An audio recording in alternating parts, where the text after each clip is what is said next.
আচ্ছা, যেহেতু সবার অনেক প্রশ্ন ছিল, বিভিন্ন মিটিংগুলোতে যখন করা হচ্ছে তখন প্রচুর প্রশ্ন আমাদেরকে উত্তর দিতে হচ্ছে। সেই প্রশ্নের উত্তরগুলো জানতে গেলে তো আমাদেরকে যারা এই সমস্ত কাজগুলো করছে তাদের কাছেই যেতে হবে। তো সেই জন্যই আমরা বহু চেষ্টা করে একটা অ্যাপয়েন্টমেন্ট পেয়েছিলাম চেয়ারম্যানের। তো ওই অ্যাপয়েন্টমেন্টে আজকে হঠাৎ করে উনি বললেন যে ঠিক আছে, আমি ফাঁকা আছি, এসে দেখা করো। সেই জায়গায় হচ্ছে আমরা দেখা করতে গিয়েছিলাম। প্রথম কোশ্চেন যেখানে করা হয়েছিল যে রিভিউ কি এখন উঠতে চলেছে, কতদিন আমাদেরকে ওয়েট করতে হবে, মানে আপনারা কি বুঝছেন। তো বললেন যে ভ্যাকেশন বেঞ্চ যেহেতু চলছে, তো সেক্ষেত্রে এখন তো আমার লয়ারের সাথে কথা হচ্ছে না, কারণ সবাই ভ্যাকেশানে আছে। সুতরাং এই ভ্যাকেশন পিরিয়ডে রিভিউ ওঠার চান্সেস নেই। আর সুপ্রিম কোর্টে একটা রুলস আছে, সেই রুলস অনুযায়ী এই ভ্যাকেশন বেঞ্চে সেখানে কিন্তু রিভিউ ওঠে না। সুতরাং আফটার ভ্যাকেশান সেখানে রিভিউ চান্সেস উঠবে। তো আমরা তখন বলেছিলাম যে আপনারা যে নোটিফিকেশান দিলেন সেখানে যে এক্সামের কথা বললেন, সেখানে তো ফ্রেশ সিলেকশান লেখা আছে। তো ফ্রেশ সিলেকশান আপনারা ফ্রেশ রিক্রুটমেন্টে কেন নিয়ে গেলেন? সেখানে তো ওএমআরের নাম্বারটাকে প্রিজার্ভ করে আপনারা ফ্রেশ সিলেকশানের জায়গায় তো যেতে পারতেন।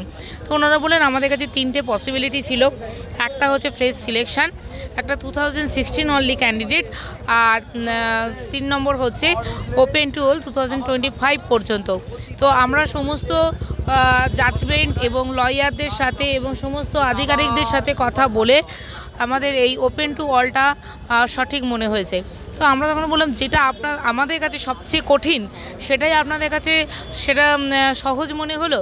তো যেখানে আমরা এত বছর চাকরি করলাম, 7 বছর চাকরি করলাম, সেখানে নিউ কমার্স যারা নতুন উদ্যমে আজকে একটা চাকরি পাওয়ার জন্য পরীক্ষা দেবে, সেখানে আমরা কিভাবে সেই কম্পিটিশানে পেরিয়ে উঠবো? তো তার মানে কি আপনারা রিভিউতে পজিটিভ কিছু দেখছেন? তখন ওনারা বললেন যে আমরা তো অবশ্যই রিভিউ দেখেই তারপরে বাকিটা এগোবো। তো রিভিউতে আশা করি হয়তো কিছু ভালো হতে পারে, কারণ সুপ্রিম কোর্টে যেখানে আমরা কিছু বলতে পারিনি, আমাদেরকে একদম সুযোগ দেওয়া হয়নি, রিভিউতে আশা করি আমাদেরকে শোনা হবে। কারণ প্রথমে জাস্টিস গাভাইয়ের কাছেই যাবে, তারপরে উনি ঠিক করবেন যে উনি নিজের কাছে রাখবেন না অন্য বেঞ্চে দেবেন। এই গেল রিভিউয়ের কথা। তারপর অনেকের প্রশ্ন উঠেছে যে অনেক জায়গায় প্রবলেম হচ্ছে যে 2016 যারা আনটেন্টেড অনেক টিচার আছেন, যারা 45% মার্কস নিয়ে যারা পরীক্ষায় বসেছিলেন, নতুন নিয়ম অনুযায়ী তারা 50% মার্কস হওয়ার পরেও মানে যেহেতু অ্যাপ্লাই করতে পারবে, 45% মার্কসে অ্যাপ্লাই করতে পারবে না, তাদের একটা জটিলতা সৃষ্টি হচ্ছে।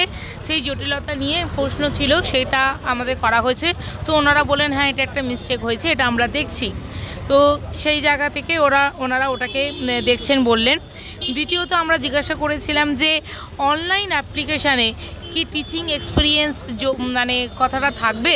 কারণ অনলাইন অ্যাপ্লিকেশানে আমরা যদি কত বছর এক্সপিরিয়েন্স করেছি সেটা যদি না দিই, তাহলে সেটা কিভাবে কাউন্ট হবে? তো উনি বললেন অবশ্যই অনলাইন অ্যাপ্লিকেশানে সেখানে টিচিং এক্সপিরিয়েন্সের কথা থাকবে।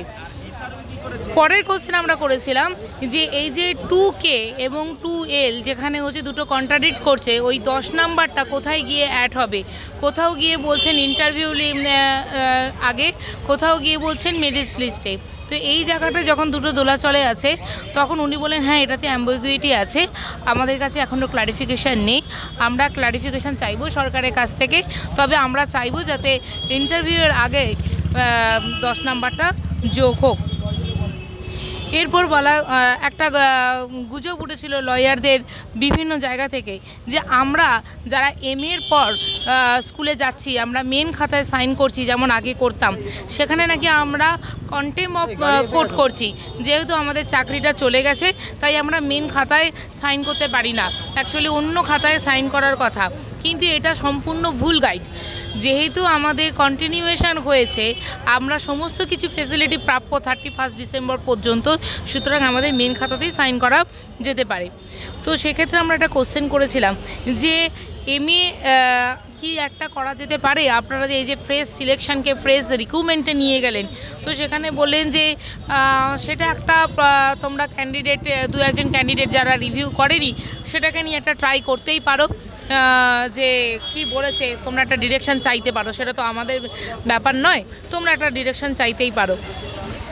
আমরা আরেকটা বলেছিলাম, যেটা আমরা বারবার বলছিলাম যে আমাদের রিভিউতে আনটেন্টেড লিস্টটাকে জমা করতে চাই। তো ওনাদের বলেছিলাম যে আপনারা তো প্রথম যে লিস্ট দিয়েছিলেন ভুলে ভরা, তো এতদিনে তো অনেক রেকটিফাই করেছেন, তাহলে সেই রেকটিফাইড আনটেন্টেড লিস্ট আমরা কি পেতে পারি?